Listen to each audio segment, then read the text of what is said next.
In today's video, I'm going to teach you how to control the OneDrive sync, 5 minutes.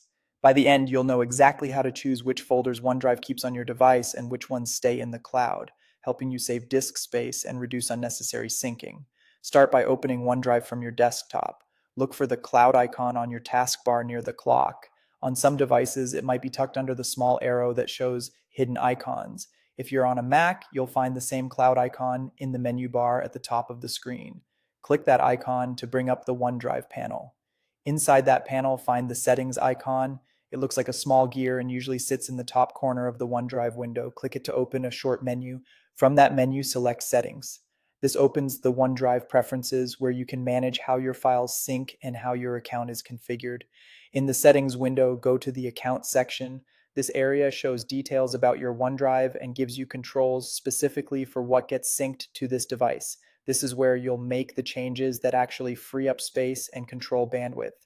Next, click Choose Folder. A list of your OneDrive folders will appear.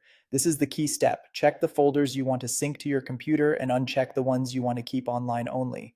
When a folder is checked, OneDrive downloads it so it's available locally in File Explorer or Finder.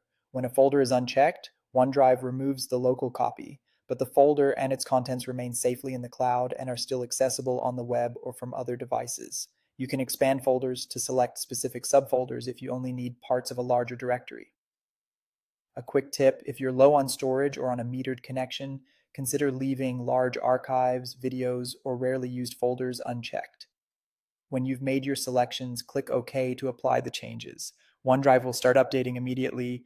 You may see some folders disappear from your local OneDrive folder if you uncheck them. Don't worry, they're still in the cloud.